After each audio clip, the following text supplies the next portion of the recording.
جتنے بنے، اور ہمارا چونکہ تعلق ملت اسلامیہ سے ہے تو اس لیے ہمارے یہاں پر قومی نغموں کو، وطنی گیتوں کو ملی نغمہ کہا جاتا ہے۔ تو پاکستان کی ظاہر ہے جو بنیاد جو ہے، ہم تو وہاں پیچھے سے جب دیکھتے ہیں، جب دو قومی نظریہ اس کا ادراک ہوتا ہے، سر سید احمد خان مرحوم اس کا ادراک ہمیں دیتے ہیں، اور پھر اس کے بعد علامہ اقبال رحمۃ اللہ علیہ کا بہت بڑا کردار ہے۔ میں کہتا ہوں اگر وہ نہ ہوتے تو شاید ہم اپنی خود ہی نہ پہچان پاتے، اور یہ جو مملکت ہے وہ وجود میں نہ آتی۔ ہمیں آج کے دن بابا قوم قائد اعظم محمد علی جناح رحمۃ اللہ علیہ کو یاد رکھنے کی انتہائی ضرورت ہے، جن کو ہم بھولتے جا رہے ہیں۔ اور بات یہی ہے کہ قائد اعظم تیرا شکریہ، تو نے پاکستان دیا، زنجیروں کی دھوپ میں آزادی کا بادل تان دیا۔ تو یہی بات ہے کہ آج ہمیں صرف، میں تمام لوگوں سے بھی جو ناظرین ہیں ہمارے، میں ان سے یہ کہوں گا کہ، اور اسکالرز حضرات بالخصوص میں ان سے مخاطب ہوں آپ کے چینل کے توسط سے، کہ دیکھیں ہم نے ابھی تک قائد اعظم رحمۃ اللہ علیہ کو صحیح سے پڑھا نہیں ہے۔ ہم تو ابھی جانتے بھی نہیں کہ قائد اعظم رحمۃ اللہ علیہ کون ہے، کیا ہے، وہ الگ بات ہے، وہ تو اگلی منزل ہے۔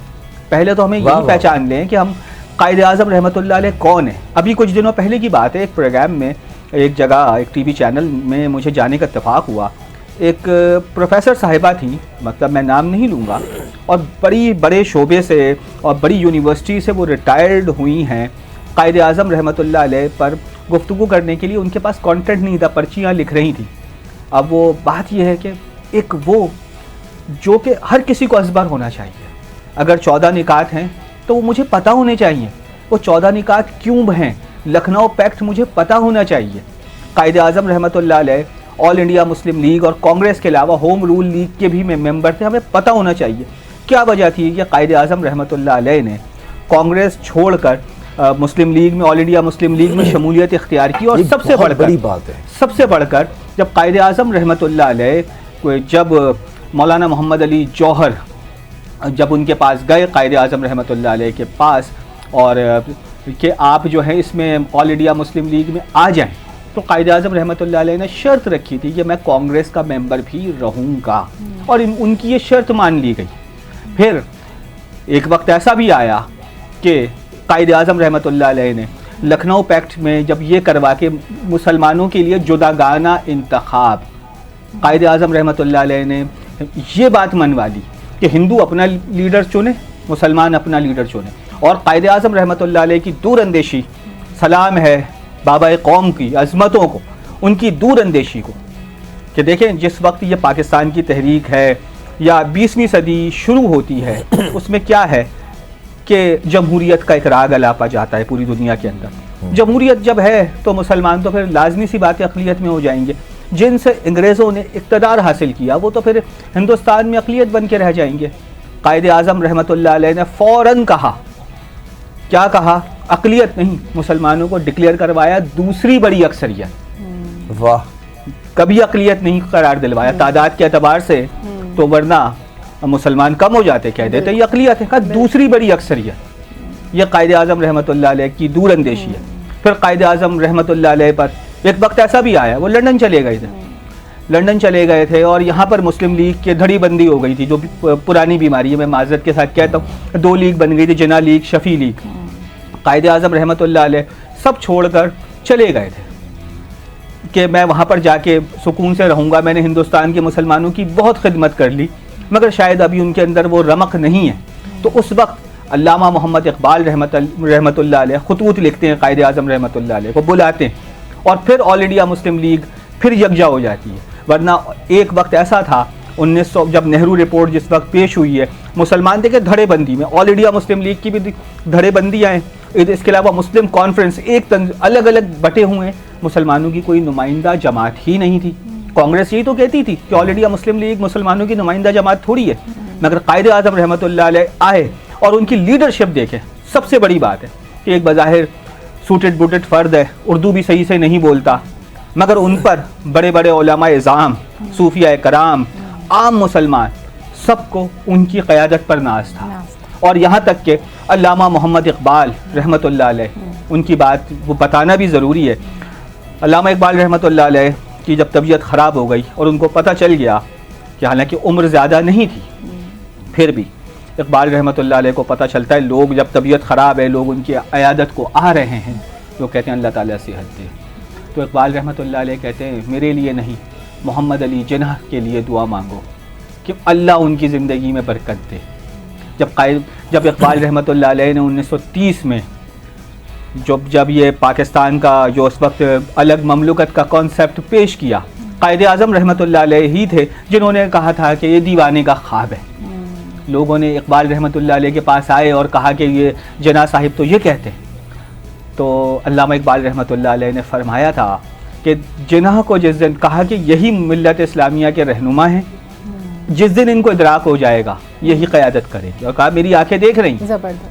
اور پھر دنیا نے دیکھا دور رس اور دور اندیش تھے یہ وہ تمام ہستیاں ہیں جن کی عظمتوں کو سلام ہم نے کرنا ہے آج کے دن. ان لمحوں کو یاد کریں کہ اس وقت کی گھڑی کو روکو ذرا، تاریخ کے صفحے الٹو ذرا. کس خاک و خوں سے لڑتے ہوئے، کس آگ کے اندر جلتے ہوئے زنجیر دکھوں کی توڑ آئے، آباد گھروں کو چھوڑ آئے. یہ کتنے برس کا قصہ ہے جو روح و بدن کا حصہ ہے. یہ پاکستان تو کب سے ہے پر مل کے اسے ہم نے سجانا ہے. یہی بات ہے آج کے دن. کیا بات ہے. اچھا اب آپ لوگوں کو سمجھ میں آیا ہوگا کیوں میں نے اپنے اس بڑے بھائی کو بلایا ہے، کیونکہ مجھے ضرورت تھی اس قوم کے نوجوانوں کو آج کے دن ایسا کچھ بتانے کی جو اس ماحول کی منظر کشی انہیں ایکچول فیکٹس کے اوپر اور فیگرز کے اوپر کر سکے. اب آپ نے دیکھا نا کہ ہم نے ٹوکا ہی نہیں، ہم نے روکا ہی نہیں، کیونکہ جہاں سے گفتگو شروع ہوئی اور جو منظر کھینچا گیا 1930 اور 1940 تک آ گیا. پھر اب ذرا سا جاننے کی کوشش بھی کریں گے کہ 47 تک کیسے پہنچے اور وہ پہنچنے کا سفر قائد اعظم محمد علی جناح نے کیسے طے کیا، اور جناح ہے کون، جاننے کی کوشش کرتے ہیں آج. ہو از جناح؟ اور 40 سے 47 تک بھی آئیں لے کر نا قوم کو. بالکل. جناح معنی ہیں بازو، اور وہ ملت اسلامیہ کے واقعی بازوئے شمشیر زن بنے. محمد علی مطلب انہی کراچی کی فضاؤں میں جہاں پر ہم اور آج بیٹھے ہیں، انہی کراچی کی فضاؤں میں آنکھیں کھولنے والا وہ شخص جس کے والد بھیجتے ہیں انگلینڈ کہ وہ کاروبار سیکھ کر آئیں. ایک عجیب بات، کاروبار سیکھنے کے لیے ان کے والد چونکہ بزنس کمیونٹی سے تعلق تھا وہ وہاں چلے جاتے، انگلینڈ جاتے ہیں، وہاں پہ جا کے وکالت میں داخلہ لے لیتے اور پھر والد سے کہتے ہیں کہ پیسے بھیجیں. والد یہ کہتے ہیں کہ یہاں پہ کاروبار تباہ ہو گیا ہے، میرا بال قرض میں جکڑ گیا ہے اور تم مجھ سے پیسے مانگ رہے ہو اور تم وہاں پہ وکالت سیکھ رہے ہو. قائد اعظم رحمۃ اللہ علیہ کو اپنی بات پہ یقین ہے. کہتے ہیں میں وکالت پڑھ لوں، میں بیرسٹری کر لوں، میں واپس آ کے سب چیزیں سب قرضے اتار دوں گا. یہ اپنے اوپر یقین ہے.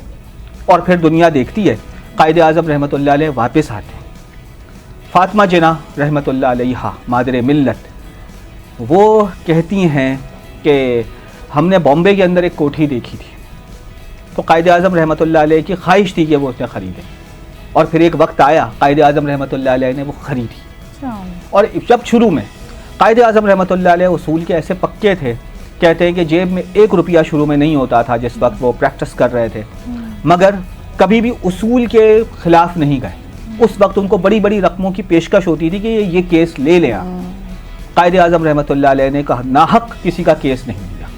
یہ قائد اعظم رحمۃ اللہ علیہ کا بہت بڑا احسان ہے. یہ بنیادی طور پر اس وقت اس شخص کی شخصیت سازی ہو رہی تھی جس نے اسے ملت اسلامیہ کا لیڈر بنانا تھا. پھر کیا ہوتا ہے 1940 میں آل انڈیا مسلم لیگ جو ہے پہلے شکست ہو جاتی ہے، سوائے بنگال سے جیتتی ہے، باقی ابھی نمائندہ جماعت نہیں ہے. 1940 کا جلسہ 27واں جلسہ آل انڈیا مسلم لیگ کا لاہور میں منعقد ہو رہا ہے. اس وقت بھی لوگوں کی یہ اغیار کی کوشش ہے کہ یہ جلسہ نہ ہو. قائد اعظم رحمۃ اللہ علیہ اس وقت کیا منشور پیش ہوگا، کیا قرارداد پیش ہوگی، ابھی اس وقت وہ ڈسکلوز نہیں کروا رہے، مگر کچھ پتہ ہے کہ کچھ نہ کچھ ہونے والا ہے. کوششیں یہ ہیں کہ اس جلسے کو ناکام بنایا جائے. اسی لیے 2 ہفتے پہلے خاکساروں پر، وہاں پر ایک خاکسار تنظیم عنایت اللہ مشرقی کی تھی، وہاں پر گولیاں چل جاتی ہیں، کتنے لوگ اس میں شہید ہو جاتے ہیں.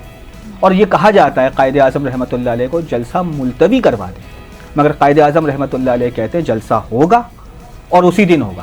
یہاں تک کہ خاکساروں کے ذریعے قائد اعظم رحمۃ اللہ علیہ پر حملہ بھی کروایا جاتا ہے، مگر قائد اعظم رحمۃ اللہ علیہ ان اپنی اصول پر ہیں، ڈٹے ہوئے ہیں.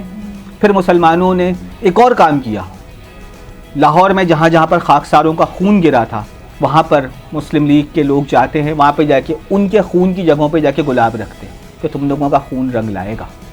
اور پھر 1.5 لاکھ کا مجمع ہے, 23 مارچ ہے, اور پھر 24 مارچ کو قرارداد منظور ہو جاتی ہے. پھر ایک 7 سال کا سفر ہے. اب قائد اعظم رحمۃ اللہ علیہ, کیونکہ بہت مختصر سا مجھے بتانا ہے, مجھے پتہ ہے کہ دامن وقت میں گنجائش نہیں ہے, قائد اعظم رحمۃ اللہ علیہ ٹی بی کا بھی شکار ہو گئے. جی, سب سے بڑھ کر بات ہے ٹی بی کا شکار ہو گئے, مگر انہوں نے اپنا پرہیز نہیں کیا. اس وقت ٹی بی کا علاج نہیں تھا. اگر وہ پرہیز کر لیتے تو کیا ہوتا, لوگ سمجھ جاتے کہ ان کو کوئی بیماری ہے. اچانک قائد اعظم رحمۃ اللہ علیہ جیسے سگریٹ پیتے تھے وہی پی رہے. ٹی بی کے مریض کے لیے سگریٹ انتہائی زہر ہے, مگر قائد اعظم رحمۃ اللہ علیہ کہتے ہیں کہ اگر میں نے روک دی تو اغیار تو یہ سمجھیں گے کہ مجھے کچھ ہو گیا ہے. اور واقعی انگریزوں نے کہا اگر ہمیں پتہ ہوتا کہ جناح کو ٹی بی ہے تو ہم پاکستان کی اسکیم روک دیتے کچھ عرصے کے لیے, پھر شاید کوئی آزاد نہیں کروا سکتا. اس شخصیت نے ہمارے لیے اپنی جان دے دی, میں کہتا ہوں شہید ہے. بالکل, یہ ہے قائد اعظم رحمۃ اللہ علیہ. پوری دنیا کی تاریخ میں دیکھیں صرف 7 سال کا عرصہ ہے. ایک تحریک کا کو نام ملتا ہے, نشان منزل ملتا ہے, اور 7 سال میں وہ تعبیر پا جاتی ہے. اور دوسری بات, قائد اعظم رحمۃ اللہ علیہ کی اس وقت عمر جب یہ تحریک پاکستان جب پیش کی ہے تو 65 سال ہے, 64 سال ہے. اس وقت تو ایک انسان ریٹائرڈ آدمی ہے. ہر کوئی تو یہ کہتا ہے نا ہماری عمر نکل گئی اب کیا کرنا. اب تو اس وقت تو سمجھے جذبہ جوان ہوا ہے. اس شخص نے ملت اسلامیہ کو منزل پہ پہنچا دیا. شملہ کانفرنس ہے, میں قیام پاکستان سے پہلے کی بات بتا رہا ہوں. رات کا وقت ہے, فاطمہ جناح رحمۃ اللہ علیہ کی آنکھ کھلتی ہے, کہتی ہے بھائی سوئے نہیں. انگریز اور ہندو سب لوگ سکون کی نیند سو رہے ہیں, آپ جاگ رہے ہیں, ہاتھ میں سگریٹ ہے, ہاتھ کپ کپا رہے ہیں, راشا تاری ہے. قائد اعظم رحمۃ اللہ علیہ میرا قائد فرماتے, کہتے ہیں وہ اس لیے سو رہے ہیں کیونکہ ان کی قوم جاگ رہی ہے. تم میری قوم کو جگا دو میں سو جاؤں گا. اور واقعی قائد اعظم رحمۃ اللہ علیہ نے جب کشتی پار لگا دی اس کے بعد ابدی نیند سو گئے. اور کیا خوب یہاں پر مجھے, چونکہ اس وقت ہمارا جو صوبہ ہے, ہماری شان بلوچستان, وہاں پر اس وقت اللہ تعالیٰ وہاں پہ تمام پاکستان کے نگہبانوں کی حفاظت کرے, نظریہ پاکستان رکھنے والوں کی حفاظت کرے. وہاں پہ رنگ برنگ کے لوگ جو ڈاکٹر ہیں رنگ برنگ کے چلے ہوئے ہیں, ان سے ان لوگوں کے لیے پیغام ہے کہ وہاں پر میر جعفر جمالی اور سردار جوگی زئی, انہوں نے قائد اعظم رحمۃ اللہ علیہ کو قیام پاکستان سے پہلے بلایا تھا بلوچستان میں بلوچستان کی عوام کی بات کر رہا ہوں. تو کہا تھا قائد اعظم رحمۃ اللہ علیہ سے کہ اگر بالفرض پاکستان نہیں بن پاتا تو آپ بلوچستان کو پاکستان سمجھیں. I still remember those words. یہ کو کہا, آپ یہ بلوچستان کو بنائیں, یہ بہت بڑی بات ہے. اور قائد اعظم رحمۃ اللہ علیہ نے کہا تھا کہ بلوچستان میرا صوبہ ہے. اور پھر وہی ہوا کہ اپنی وفات سے پہلے کچھ عرصے کے لیے قائد اعظم رحمۃ اللہ علیہ کو زیارت نے اپنی جگہ دی, اپنی باہوں میں جگہ دی. بالکل, تو یہی وجہ ہے کہ یہ بلوچ جو غیرت مند ہیں, اور اس وقت آپ یہ دیکھیں آل انڈیا مسلم لیگ ابھی بلوچستان میں بنی نہیں تھی, ان کو پتہ بھی نہیں تھا. ادھر وہاں پر ایک چھوٹا سا جلسہ رکھا اور کہہ دیا سب مسلمانوں کی ہندوستان میں تنظیم مسلم لیگ ہے, آج سے ہماری بھی تنظیم ادھر مسلم لیگ ہوگی. حالانکہ مرکزی مسلم لیگ سے کوئی رابطہ نہیں ہے ان لوگوں کا. یہ ہے ہمارے غیور بلوچ عوام کا جذبہ. نہ قائد اعظم کا پتہ, مطلب ابھی مرکزی مسلم لیگ سے کا کچھ نہیں پتا, مگر وہاں پہ بنیاد رکھ دی. یوں یعنی جب یہ سمجھیں کہ قاضی عیسیٰ وہاں پہ پہنچے ہیں بلوچستان میں تو وہ حیران ہو گئے کہ یہاں پہ تو آل انڈیا مسلم لیگ پہلے سے موجود ہے, قائد اعظم رحمۃ اللہ علیہ کے پاس موجود ہے. تو قاضی عیسیٰ سے کہا تھا کہ ابھی کیا بلوچستان میں مسلم لیگ ہے؟ تو انہوں نے کہا مجھے نہیں پتا, میں تو ابھی انگلینڈ سے ہو کے آیا ہوں.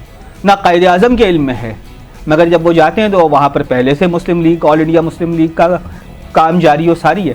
تو یہ چیز ہے. اور بہت سے کچھ سوالات بھی ہیں افشین کے دل میں بھی. افشین کچھ سوالات ہیں تو کر دیں گے. افسار بھائی شروع ہوتے ہیں تو پھر وہ منظر کھنچتا چلا جاتا ہے. اور آج میری کوشش یہ کہ جو نوجوان نسل اور جو مائیں بہنیں بیٹیاں سب بیٹھ کر دیکھ رہی ہیں ان کو بہت کچھ جاننے کا موقع ملا ہوگا. وہ حصار تو طاری ہو گیا ہوگا کہ ہو اس جناح. بالکل, پاکستان کے قیام کے بعد جو برصغیر کے مسلمانوں نے آزادی کی جدوجہد کی اس کے حوالے سے تو انہوں نے روشنی ڈالی, لیکن وہ کون سا جذبہ ایسا تھا جس نے تحریک آزادی کو جنم دیا, فروغ دیا؟ دیکھیں, ایک چیز بہت اچھا سوال ہے کہ ہم تو آج بھی لوگ کہتے ہیں, یہ لوگوں کے ذہنوں میں یہ جو ہے نا مفروضہ جی بٹھایا جاتا ہے کہ اگر ہم انڈیا کے ساتھ ہوتے تو ہم بڑے خوش و خرم ہوتے، وہاں پر بھی تو مسلمان رہتے ہیں. یہ سارے ایک سوال ہوتے ہیں، یہ دقیانوسی سوچ آتی ہے.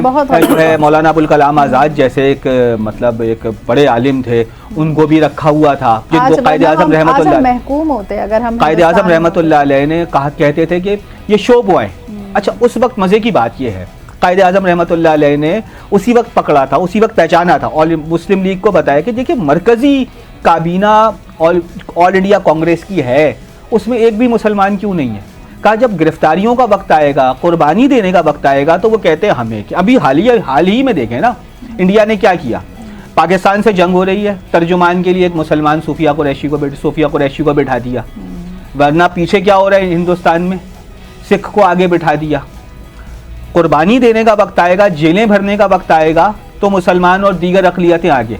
اور اسی لیے جب گاندھی نے نعرہ لگایا تھا ہندوستان چھوڑ دو، بڑا اچھا انگریزوں کو کہا تھا ہندوستان چھوڑ دو، بڑا پرکشش نعرہ تھا. قائد اعظم نے فوراً فرمایا تقسیم کرو اور چھوڑ دو، تقسیم پہلے کرو. اور وجہ کیا تھی کہ کیوں ایسا تھا؟ دیکھیں اس کے لیے ہمیں مطلب تاریخ کو دیکھنا ہوگا. تاریخ میں کبھی بھی ہندو مسلمان ساتھ رہنے کے باوجود کبھی بھی ایک نہیں ہو سکتے. وجہ کیا تھی؟ ہوا کیا تھا؟ قائد اعظم محمد علی جناح رحمۃ اللہ علیہ یونیورسٹی میں گئے، وہاں پر ہندو طلبہ نے قائد اعظم رحمۃ اللہ علیہ سے سوالات کرنے شروع کیے. اب یہ میرے قائد کی دور اندیشی ہے. سب نے کہا کہ آپ کیوں دھرتی کو تقسیم کرتے ہیں، کیوں دھرتی کو تقسیم کرتے ہیں؟ قائد اعظم محمد علی جناح رحمۃ اللہ علیہ خاموش ہو گئے. اس پر ہندو طلبہ نے ہوٹنگ کرنا شروع کر دی. قائد اعظم رحمۃ اللہ علیہ نے پانی کا گلاس منگایا، آدھا پیا اور رکھ دیا. بعد ابھی ہوٹنگ بڑھتی رہی. ایک ہندو کو بلایا، کہا کہ آپ یہ پئیں. اس نے کہا میں کیوں پیوں، مسلمان کا جھوٹا.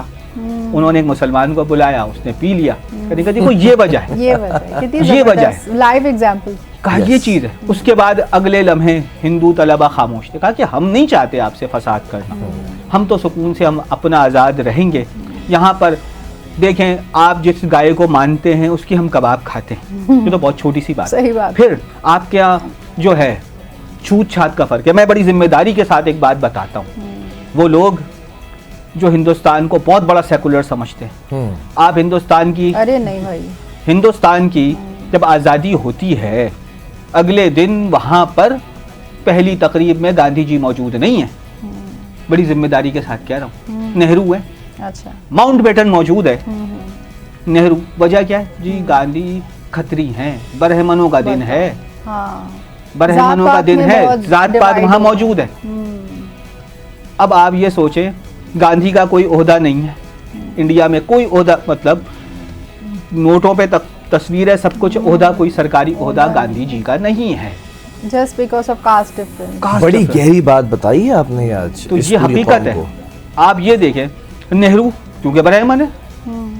اب آپ یہ سوچیں کہ وہاں پر ذات پات کا فرق، عجیب بات ہے کہ ذات پات کا فرق جب ان میں ہے تو وہ ہمیں مسلمانوں کو مسلح کہہ کر وہ ہمیں کیسے برداشت کریں گے؟ اور کیا. اور پھر جب ہم الگ ہو گئے، اچھا بہت سے لوگ کہتے ہیں کہ ہماری جو یونٹ ہے، یعنی سمجھیں جو سندھ بلوچستان پنجاب جہاں پہ مسلمانوں کی اکثریت تھی، یہ مسلمان رہتے، یہاں پر جو ہے آزادانہ طور پر یہاں پر ان کی حکومتیں ہوتی. مگر بات یہ تھی کہ جب آپ کا ایک ملک ہوتا تو پھر ہم کسی کو کیا آبادی کو روک سکتے تھے؟ جہاں پر اکثریت اقلیت بن جاتی پھر کیا ہوتا؟ بہت ہی خوبصورت گفتگو ہو رہی ہے، لیکن دامن وقت میں جو گنجائش تھی وہ دامن تار تار ہو چکا ہے. اچھا لیکن میں چاہوں گا کہ اس کو تھوڑا سا سمپ کی طرف لے کر آئیں. لیکن اتنی خوبصورت گفتگو جو جناح کے بارے میں جاننے کا موقع ملا اور ایک چھوٹا سا ایک موٹیویشن مل گئی ہوگی لوگوں کو پڑھنا چاہیے کہ ہو اس جناح. میں ذرا آگے چاہوں گا کہ آپ آج کی اس جشن کو، آج کے اس آزادی کے جشن کو بھی ذرا الیبوریٹ کریں کہ کیا کن چیزوں کی کمی ہے جناح میں. جو لیڈرشپ تھی، کوالٹی جو کوالٹیز تھیں وہ آج لیڈرز کے اندر کس ایک کوالٹی کی کمی ہے کہ جناح نہیں بن پاتے؟ دیکھیں اللہ تعالیٰ نے ایک ہی قائد اعظم محمد علی جناح رحمۃ اللہ علیہ بنائے، سانچہ بنایا، توڑ دیا. اب کوئی دوسرا نہیں آ سکتا. اس کی کاپیز تو بن سکتی ہیں نا. کاپیز بھی دیکھیں، سیکنڈ کمانڈ کاپی. پہلی بات تو یہ ہے کہ قائد اعظم رحمۃ اللہ علیہ کے متعلق جب ہم یہ پڑھتے ہیں، ہمارے جتنے سربراہان مملکت ہیں، ٹھیک ہے وہ اپنے طور پہ کوشش کرتے ہیں، سب کا ایک جملہ ہوتا ہے ہم قائد اعظم کا پاکستان بنائیں. مگر کیا قائد اعظم رحمۃ اللہ علیہ کا پاکستان سوچا ہے؟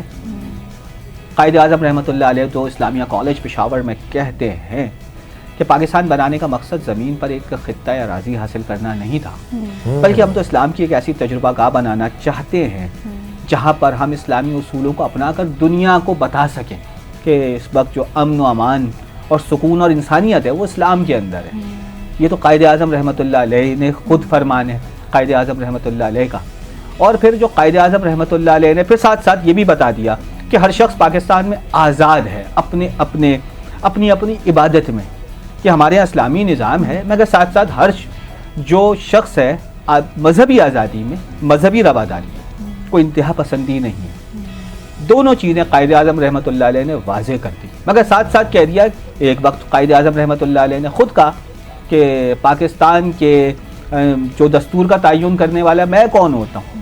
پاکستان کا دستور تو 1400 سال پہلے قرآن نے بتا دیا. یہ قائد اعظم رحمۃ اللہ علیہ کے الفاظ ہیں، کسی اور کے تو نہیں ہیں. پہلے تو یہ دیکھیں کہ قائد اعظم رحمۃ اللہ علیہ کیسا پاکستان چاہتے تھے، اور پھر قائد اعظم رحمۃ اللہ علیہ نے واضح طور پر اکتوبر 1947 کو لاہور کے جلسے میں کہہ دیا تھا کہ پاکستان قائم رکھنے کے لیے ابھی ہمیں اور قربانیاں دینا ہوں گی. بنیاد مرصوص تو وہ تھے، وہ جس کا بنیاد مرصوص آج ہے، سیسا پلائی دیوار تو وہی تھے. وہاں سے اس کی سمجھیں اس کا ایک نشان موجودہ بنیاد مرصوص ہے. اور بڑی اچھی بات ہوئی ہے. کچھ لوگ جو کہتے ہیں نا، میں کہتا ہوں پاکستان کو دل کی آنکھوں سے دیکھو، یہ ظاہری آنکھ سے تو دیکھنے کا فائدہ ہی نہیں ہے. کچھ 2 سال پہلے بلال بھائی اور آپ نوشین، آپ کو پتا ہوگا، افشین اور بلال، آپ کو کچھ پتا ہوگا 2 سال پہلے کیا ہوا تھا. لوگ یہ کہہ رہے تھے کہ پاکستان سے بھاگو، یہاں پہ کچھ نہیں ہے، بینک میں آپ ATM میں ڈالیں گے پیسے نہیں آئیں گے، پاکستان کی معیشت تباہ ہو گئی، مایوسی پھیلا دی تھی. اور پھر اس کے بعد پاکستان کو آئسولیٹ کر دیا، اور ابھی کچھ عرصے پہلے، مگر پھر اللہ تعالیٰ نے وہ کام کیا. انفیکٹ یہ کہ افواج پاکستان کے خلاف اچھے پڑھے لکھے ذہن، میں ان لوگوں کی بات کر رہا ہوں، میرے اپنے دوستوں میں پڑھے لکھے لوگ وہ خلاف ہو گئے.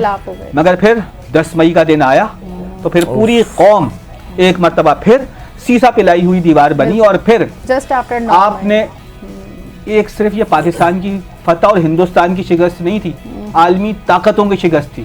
روس کا نظام فیل ہوا، اسرائیل فیل ہوا، اور پھر امریکہ جو دنیا کا جو چودھری بنا ہوا ہے، بھارت کو یہاں کا ایشیا کا گنڈا بنا رہا تھا، کیا ہوا؟ سب کو آپ نے فیل کر دیا. اور جب IT کی بات ہوتی تھی کچھ ابھی 4-6 مہینے پہلے کہتے تھے انڈیا سے کہاں مقابلہ، IT کی اور AI کی بات ہوتی ہے. AI کی، اور اس جنگ میں پاکستان نے جس طرح سے اپنی IT کی مہارت کا اور پورا ان کا سسٹم ہیک کر لیا، تو یہ پاکستانی ہے. تو یہ بات آپ دیکھیں، یہ ہے پاکستان. آپ کو جسے کہتے ہیں نا کہ پاکستان کو دل کی نگاہ سے دیکھیں کہ لہو سے لکھی ہے پہچان، نام ہے میرا پاکستان. میں دنیا میں زندہ رہوں گا، ظلمت میں تابندہ رہوں گا، حشر تلک رخشندہ رہوں گا، سن لے دنیا یہ اعلان، نام ہے میرا پاکستان. میں ہوں محمد کا متوالا، اللہ ہے میرا رکھوالا، سایہ فگن ہے طیبہ والا، میرا محافظ ہے قرآن، نام ہے میرا پاکستان. مجھ سے آنکھ ملانے والوں، میری زد میں آنے والوں، مجھ سے شکستیں کھانے والوں، یاد رکھو گے تم ہر آن، کیونکہ نام ہے میرا پاکستان. بھائی واہ، کیا بات ہے، بڑا وزن تھا بھائی آپ کی اس غزل میں. اور اسی کے ساتھ ساتھ جو دامن تھا وقت کا وہ بالکل ختم ہو چکا ہے. اور آپ کا بہت شکر گزار افسر بھائی کہ ایک کال کے اوپر، مجھے پتا ہے کہ بڑا مصروف دن ہے آج آپ کا، بڑی جو حکومتی منائل ہوتے ہیں، پریڈز ہوتی ہیں، چیزیں ہوتی ہیں، وہاں آپ وہاں سے ہو کر بھی آ رہے ہیں، وہاں بھی اس کے بعد جانا بھی ہے.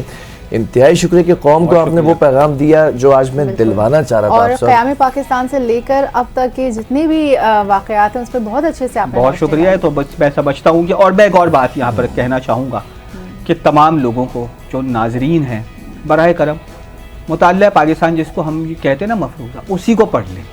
اور تحریک پاکستان کو جب ہم پڑھیں گے نا، جب پڑھیں گے تبھی ہمیں اس کا ادراک ہوگا، تبھی ہمیں اپنے رہنماؤں سے عقیدت ہوگی.